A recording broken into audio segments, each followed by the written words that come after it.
Thinking Big, the Scale-Up Phase. Great pleasure to welcome Shelley Hoppe, from the CEO of Southerly, Claire Madden, the Managing Partner of Connection Capital, and Irene, the CEO of the ScaleUp Institute. Do please come and have a seat, and another big round of applause, if you will. Great.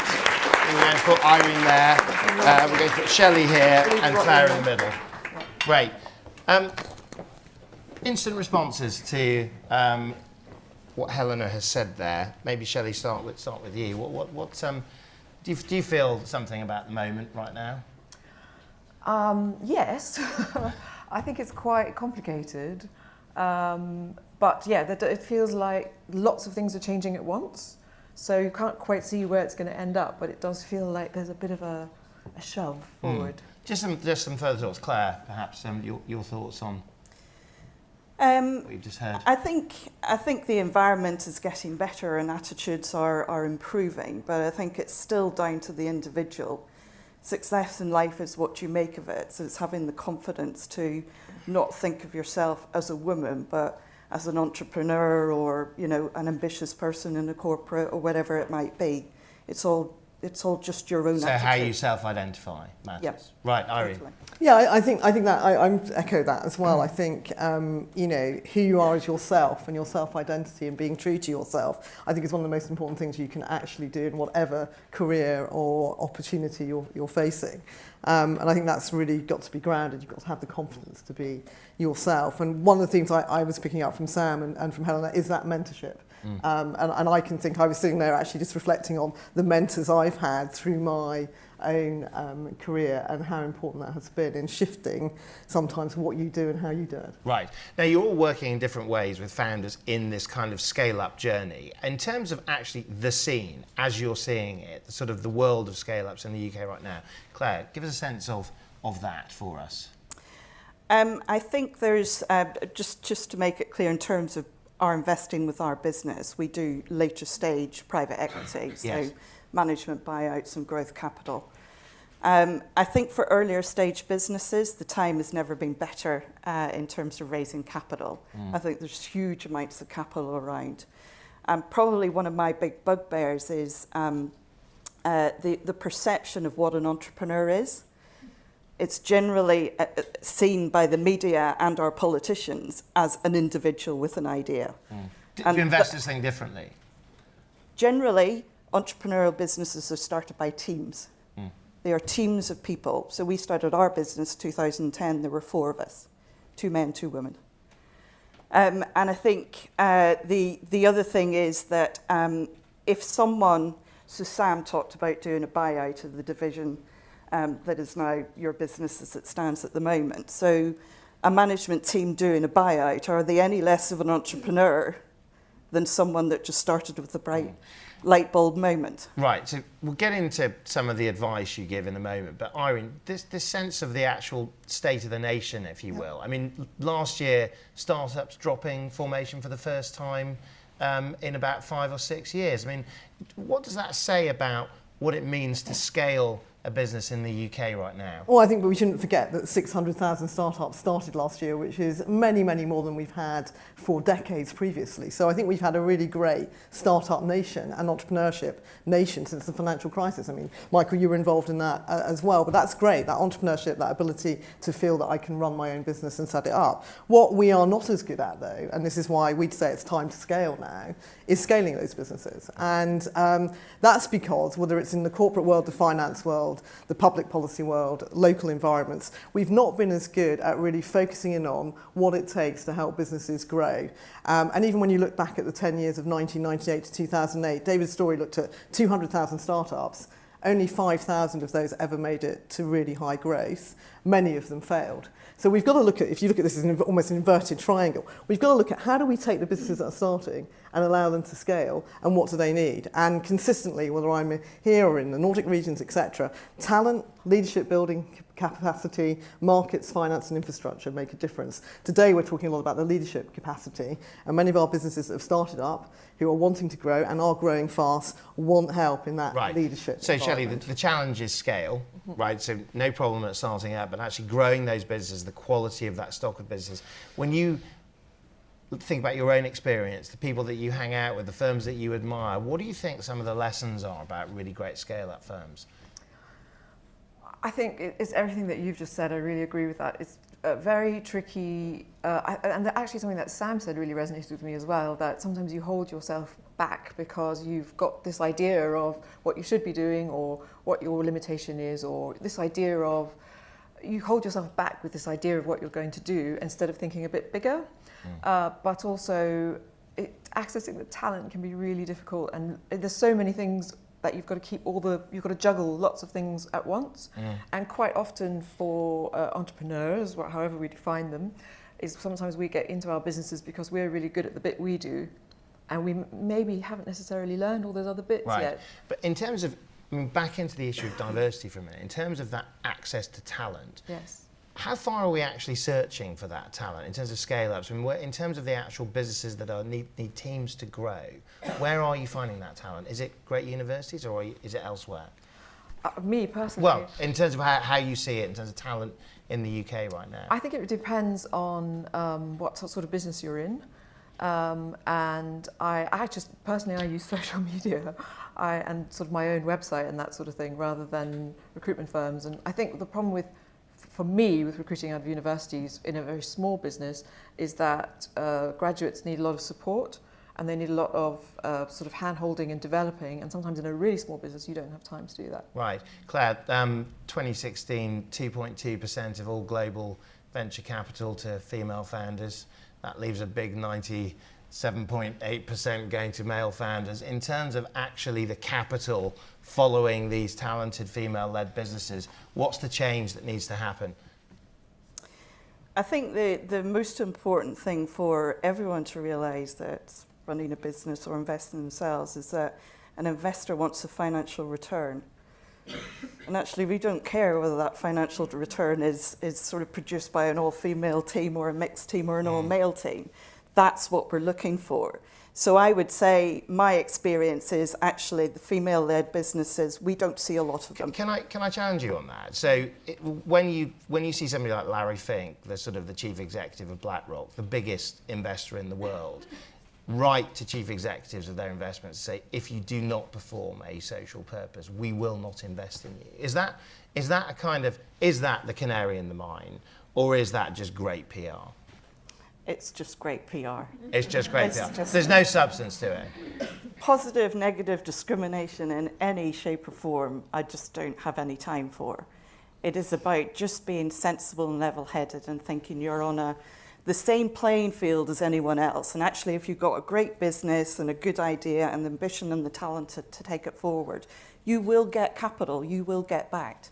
So women have to find their own way in this world, difficult or not. It gives a sense of actually, Helena talked about all those people called Paul that she worked with. And when you look at scale-ups across the UK, I'm not going to ask you how many are run by somebody called Paul, but in terms of actually the progress of female founders, in terms of the UK scale-up scene, Irene, do you know the data on that? Yeah, we do.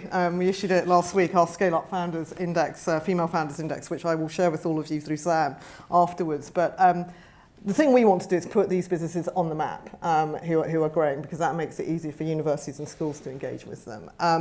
We are looking at the data that's at Companies House. There's 4,000 scale-up groups that Companies House, growing at 20% year on year. finnCap are on that list. We've got 154 of those that are co-founded or led by females. So 4,000 groups, 154 with female founders. They've raised 600 million in capital. They've created 60,000 jobs. And that's terrific, and they're adding 11.5 billion to the UK economy. So that's a huge opportunity. What's the issue for many of these businesses? Want there more, and all you of think? Well, that's it. So it's great. We should celebrate all of these, but it's only 4% of the index. And I think one of the things that we're looking at, and it's across the piece, on the finance side, I would argue that there isn't enough patient capital or even localised regional equity and risk capital for these businesses that are growing. So one of the things we're very focused on is how do you spread from the London scene, where there is a lot of capital and energy around it, how do we get that spread out into our localities in a more effective way? And I think there is this aspect of how do we encourage businesses to seek the opportunity to grow even further and faster, and how we use data effectively to really lean in at the right time to the businesses. So seeking the opportunity to grow, Shelley, in terms of actually your own experiences of growth. Tell us a little bit about that. Yeah, what you say resonates with me, because I think I've met a lot of female-owned businesses who they don't even think about it. They just think, oh, it's not for me. That's for other people, not for me. Why?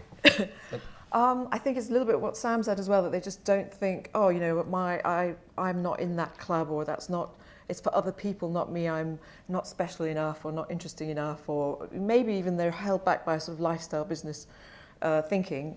In terms of my thinking, I realised that I kept plateauing out. So I was trying all kinds of things to grow the business by bootstrapping and reinvesting all the profits we made in the business.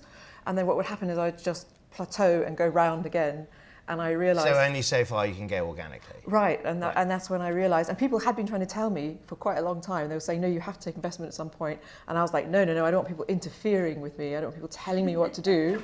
Does that resonate with anyone? I was like, I don't want these people coming and telling me what to do and, taking away my autonomy. And so I'm not going to do it. I was absolutely adamant I wouldn't do it. So is that a female leader's trait, or is that an entrepreneur's trait? That actually, you don't want to lose that control. It might be a small business thing, but it might also be a bit of a female thing. I don't know. There was some laughing in the room, so I think it's a combination. I think we see it across the small and medium-sized community that there is this fear of giving up control, no matter who is leading the business. But we do see with female leaders and CEOs and founders that there's more of a risk dynamic, which is what we've tended to find from research is that our female founders will not ask for as much or be as aggressive in looking at sort of what they could achieve in that investment pool, and also so on this more question considered. of mindset on investment, in terms of how you turn that from the perception of risk to the perception of opportunity, because I can use this funding to grow,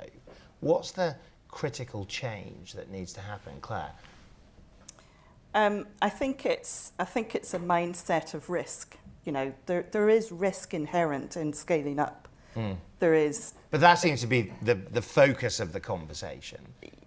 Yes, but I'm not out of turn in saying I think it is well accepted that a view of risk is different between male and female traits generally, and I think it's getting over that and understanding that actually to grow there is some risk involved with that. And it generally will be risk maybe in taking a finance partner on, where there is going to be an element of actually having to not give up control, but to work with someone else that is external to your business to help it grow. But also the thing about control is sort of taking new people on. I find it very hard to let go as my team has grown, because it was just 4 of us in the start, and actually trying to let someone else take the reins of a job that you used to do is really, really difficult. So I'm quite interested actually the advice from the 3 of you, but stick with you, Claire, for a minute, in terms of, so lessons you've learned, the advice of actually growing a business, the kind of, is there a scale-up formula? I mean, one of those is you've got to let go of a bit of control, have you? How would you add to that? There is nothing wrong with running a business and wanting to have either controlled growth or not really go for it. It's fine. But there is the opportunity there if you do want to raise the capital and really accelerate to do that. But I come back to my view of it's risky, and you've got to be happy with that risk moving things forward. Irene. So I think role models are really important. I think, seeing other women who are doing this and have raised capital and have been engaged in this is really important. I do think, and I do speak to quite a lot of female founders, when they go into the finance community, and I have come from the finance background, they do tend to feel that the VC community, the private equity community, some of that risk capital feels led by male counterparts. I've met business leaders though who've recognised that maybe they bring the male counterpart with them in terms of how they're pitching, and I think there is an element of how one is presenting oneself into a finance world, but at the minute can feel quite male dominated. Do you have to change yourself to present to that community? I mean, how authentic can you really be when you go, I stand by my view that says you've sat on the other side of the table, right? You have to be authentic, because any financier is going to see through you if you're not. So you've got to be authentic. What you've got to think about, though, like any pitch that you do, is how do I present myself? Is it just me presenting? Do I have a team with me that presents? Do I show the team around it? And I do agree with you. People are investing in the business, the idea, but also the team that can take that forward. And I think just in any preparation you do, where you're selling into the customer base that you want to sell into, or you're pitching to a financier, don't think pitching to a customer you spend much more time on sometimes. Don't think you can just rock up to the financier and not spend the time thinking through what you need to get across in that pitch. Shelley, we saw the cartoon, and everybody responded to that, right? In terms of, the sort of that feeling of the job interview. When you're actually looking at this issue of scaling a business where you need to bring in finance and funding, you need to bring in people, you need to bring in customers, is it a different experience for a female leader? Do they have to go through additional boundaries, do you get the sense? Or is it becoming a more level playing field? No, I mean, to your point, what you were just saying, I think there's a different language. If you don't come from a finance background, which I don't, there's a really different language you need to speak to when you're speaking with finance people, and nobody gives you that training. So the feedback that I've got... So they don't understand you at the beginning? No, and also, I think maybe this might be a woman thing, that we're quite realistic. So, for example, when I was asked for projections, I gave... You don't have the hockey stick curve of year one growth. They said, well, how much do you think you can grow this? And I said, well, I think probably da-da-da. And people were like, what? No, you've got to hike that up. And I was like, oh, so you want me to lie? And they were like, yeah, you've got to lie, because you So you challenge the authenticity point, right? Yeah, I do. I think it's, that it seems to me like there's a different language and way of engaging. And then the other thing that I would like to say as an investee that's currently being invested in is there's risk taking on an investor and giving up some control, but the investors need to take on some risk as well. But I feel like they're really on guard against their risk. It's all our risk. We must make sure that we're going to get our returns and everything. But as a female leader, the stats, the odds are against you. Do you feel that? And do you think that you have to do especially well to get that investment? Yeah, I do, because you're often surrounded by men, and there's a different way of talking, I think. And it sometimes feels like you're in a bit of a foreign land, but I guess what I would say is you shouldn't let it put you off. I mean, Claire, is investment this big sort of fortress to be sieged by, to be stormed rather by the female debate? Because you look at the stats and they are woeful in terms of the number of women leading publicly owned companies, the amount of investment in female-led businesses. I mean, does the investment community need to get it in terms of what's happening at the moment? We can't invest in things that aren't presented to us. That's the only thing I can say. I think we don't see the opportunities. So it's quite difficult to level at us that we're not backing female entrepreneurs, because we can't invest in what we can't see. So the entrepreneurs have got to get out there a bit more. Are enough of those scale-ups doing that, Irene? No, I think this is why we need to make sure that we're putting these businesses on the map, so that, some of these businesses you can't see, because actually it's not in Companies House data, it's in data that isn't visible yet, which we're working with the government on, which is in VAT, NI data, and getting more knowledge of that. So I think some of it's that. Some of it is actually encouraging investors to go out around the country. I will re-say there's quite a lot of capital here in London. There's so many deals and opportunities in London. In this part of the world. Yeah. And is there enough of that being around the country? The banking industry obviously is very good at that, because they have regional and local offices, but we'd like to see more risk capital, angel capital, emerging in localities that are outside of London and the southeast. But we do need to encourage the entrepreneurship community to see the benefits of also taking finance and equity, because it does bring mentorship with it. It does bring connections to the external market. And I think at times that is not seen. It's seen as giving up control rather than seeing as the opportunity that it brings. But we need data to make sure we're actually getting to these companies sooner and earlier. You shouldn't take external equity unless you see it as a partnership. Yeah, Right. I completely You just agree should with not go Now- there. And equally, you should look at who your investor is. And if that partnership doesn't feel right, just don't take the gotta money. end in tears. It's got to feel right for Yeah, you. if Last- it's not right at the beginning. Last question. We're right. I'm being flagged sort of persistently that we've run out of time. But just a last take on it. We're discussing this morning's sort of the conversations within the context of an ambition nation. How ambitious do you believe the UK economy is right now in terms of churning out more of the sorts of businesses that are going to be able to scale? Shelley and Claire, and then Irene. Just a last quick thought. I think there are a lot of ambitious businesses in the UK. I think maybe confidence is a little bit, there's so much political drama at the moment. Certainly in my business, it feels a little bit, we feel a bit nervous. Feel nervous Yes. about right. We do. Claire.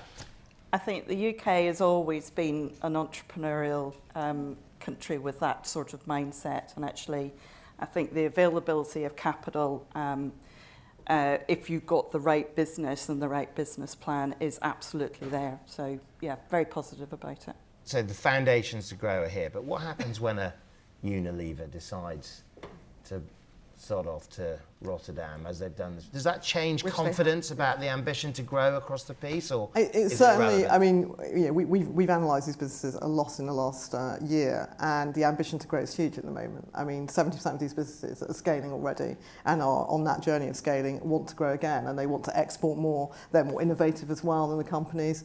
So I think what we've got to help them, though, is breaking down that talent, leadership, access to finance and markets opportunities. So Unilever moving to Rotterdam, the most important thing that we can ensure, because they've had a dual head office, they used to be a client of mine as well, is that the supply chains and the opportunities of what they're doing here in this marketplace to the marketplace is remained, and it's very close to the scaling businesses. So I think that's the most important thing. And what we've got to get right is seeing the opportunities that exist, not just in Europe and North America, but in Asia, Africa, Latin America. And we're seeing these businesses that are scaling, looking more to those markets. What we've got to do, whether it's the finance community or the corporate community, is match that and work with them better. And the Unilever's supply chain and what they do there, the Unilever Foundry, as long as that stays here and they keep doing those good things, then that's what we need to but do. ambition might mean go global. Absolutely. Right, okay. Shelley, Claire, Irene, thank you so much. We're going to have to leave it right there. Big round of applause, please. Thank you. Right.